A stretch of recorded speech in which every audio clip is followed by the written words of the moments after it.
Nagpaplano ka bang bumili ng big bike pero hindi ka makadecide kung ano yung bibilin mo?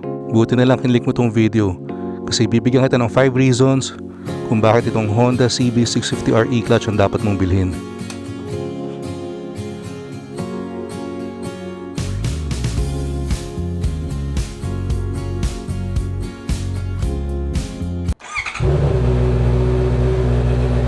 Ganda ng tunog, no? Pero clarify ko lang pala muna, stock pa tong exhaust pero pinakalkal na to kaya mas malakas. Pakinggan nyo guys, solid, no?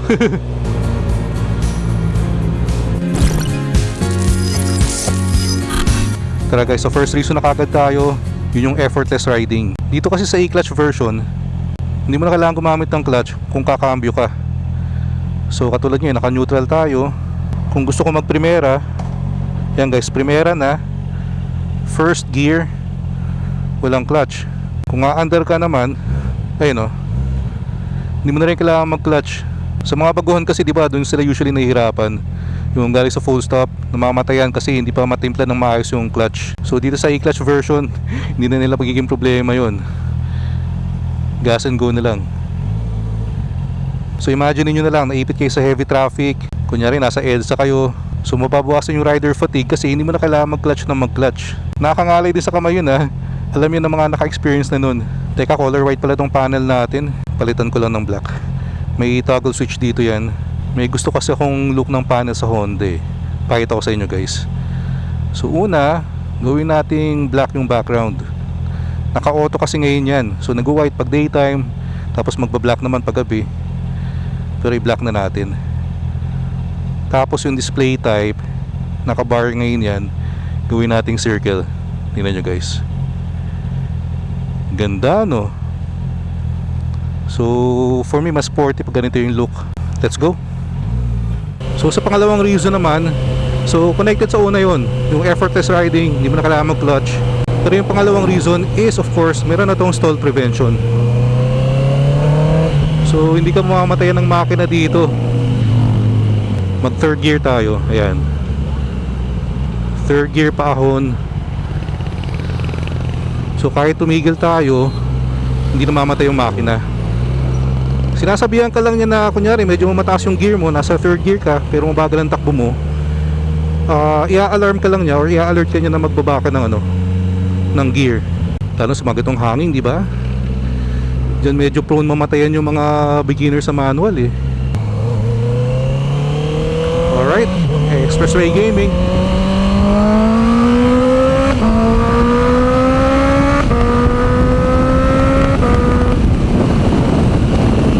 So yun na rin yung pangatlong reason, yung quick shifter tsaka auto blip performance ito.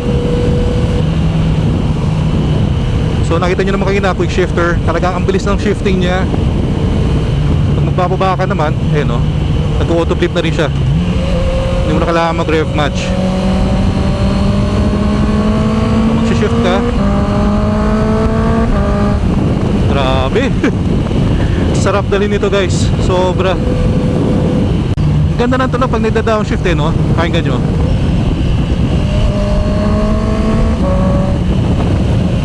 Solid. Yung iba kasing motor na may quick shifter, quick shifter lang, kumbaga puro upshift lang. Minsan walang auto blip yun o yung downshift. Dito sa E-Clutch meron ka pareho, quick shifter and auto blip. And sunod na tayo sa pang-apat na reason.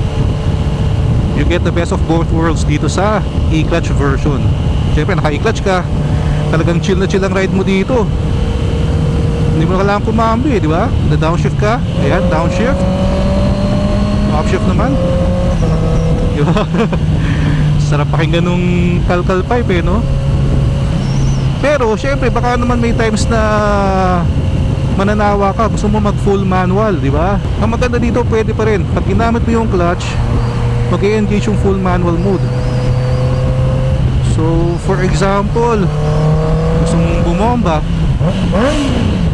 pwede pa rin, di ba? I-pull mo lang yung clutch. Tapos after a few seconds, kusari siyang babalik ng E-Clutch.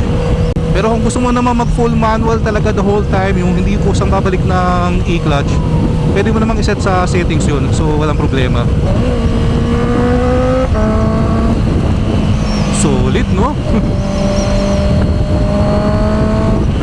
Lagi rin ako natatanong kung ma-vibrate daw ba itong CB650R e-clutch. Ito and guys, wala akong nararamdamang vibration. I mean, merong vibration, normal sa motor yan di ba? Lahat ng big bike meron yan. Kahit yung Z9 ko meron Pero ang punto ko, walang vibration na malakas na hindi normal. Ang malakas ang vibration yung ADV 160. Pag bagong start, naka center stand yun, ma-vibrate talaga. Pero dito sa CB650R e-clutch, hindi issue ang vibration dito. Pero hindi ko lang pala alam sa standard model I'm assuming dapat pareho lang naman. Pero again, hindi ko rin masabi kasi hindi ko pa na-try yung standard model. Itong e-clutch pa lang talaga yung na-test ride ko. So kita nyo, nakatigil tayo dito sa toll gate, naka-primera tayo. Hindi na ako nag-neutral. Mas pag-aandar ka naman yan, gas na lang. Thank you. Alright,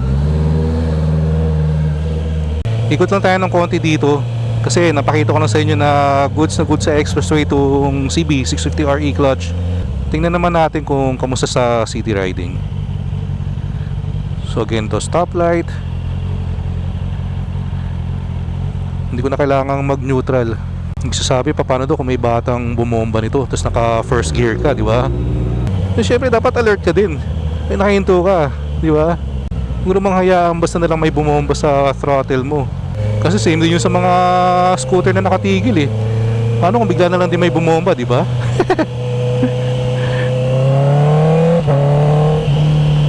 Ganda ng tunog nung kalkal, no? Hindi rin nalalayo sa mga branded na exhaust Siyempre mas maganda lang talaga sa forma, sa itsura kung naka-exhaust ka, yung aftermarket. Itong ganitong kalkal kasi, although maganda nga yung tunog, stock pa rin yung itsura So pwede itong sleeper, di ba?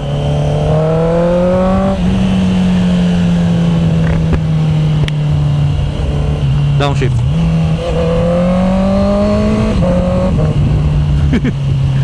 Ganda ng tunog. May nag-comment ka sa akin dati, may delay daw yung shifting ng e-clutch. Parang wala naman. Ayan no. Hindi ko alam kung anong delay yung sinasabi nun. Ayan no, tumigil tayo ng third gear. Hindi naman namatay ang makina. Sinasabi niya lang, ibaba mo. Ayan, lagay natin sa first gear. Ayan. Pero teka, 4 na reasons pala yung nabigay ko, no? Yung effortless riding, yung stall prevention, quick shifter auto blip, pangatlo. Pangapat yung best of both worlds, yung user control. Pwede ka mag e-clutch, mag full manual.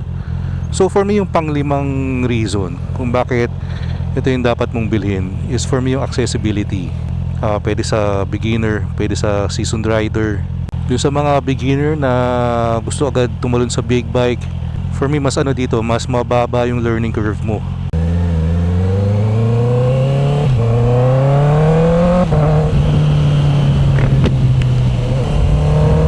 Kasi nung beginner ako tapos manual, di ba? Z9. Medyo magpapanik ka pag inabutan ka ng ng full stop na traffic ka tapos medyo paahon. Di ba? Hanging, ang bigat ng motor mo. Tapos full manual.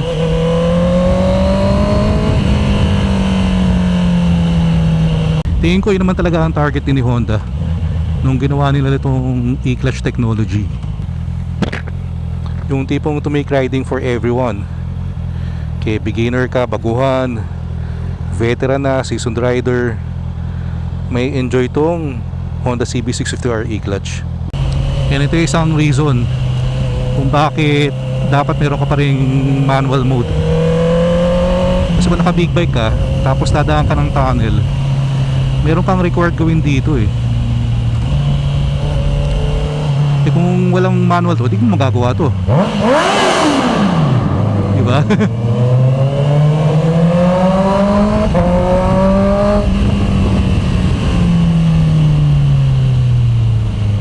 So sa mga naghahanap ng first big bike nila, or kahit hindi first big bike pero gustong bumili ng big bike this 2026, nako, i-consider nyo na to CB650R e-clutch. And kung gusto nyo ng solid na deals, message lang kayo sa Honda Flagship Parañaque. Ipopost ko na lang dito yung page nila sa Facebook. So sa mga interesado, message lang sila.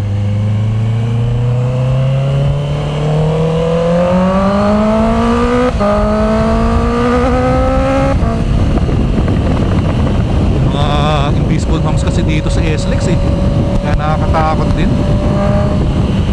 Ganda ng tunog.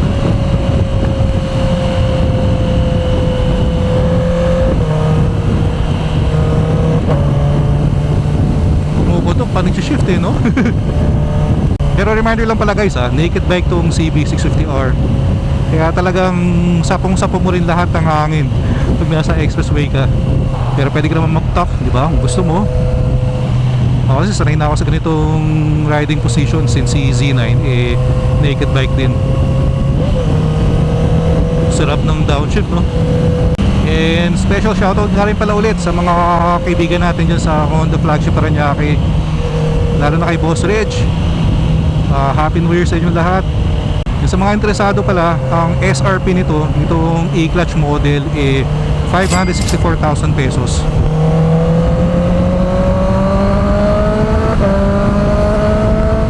Tapos yung standard model naman, yung non-e-clutch 524,000 pesos. Pero ako na nagsasabi sa inyo, kung bibili kayo ng CB, doon kayo sa e-clutch, dahil nasa huli ang pagsisisi.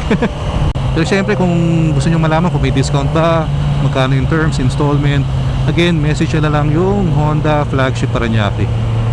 Every time gamitin ko tong CB, sobrang enjoy ako. And by the way guys, dun pala sa mga may tanong about this model, tong e-clutch, comment lang kayo, try natin sagutin yan. And kung meron rin kayong mga specific content na gusto mong mapanood related dito, let me know lang. Kasi kung kaya naman natin gawan, why not, di ba? Kayo pa, napakalakas nyo sa akin. Pero guys, sana malakasin ako sa inyo. Kaya doon sa mga hindi pa nakasubscribe sa atin, please click the subscribe button below and like and share the video.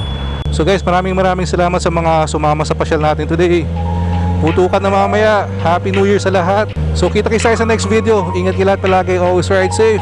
Peace out.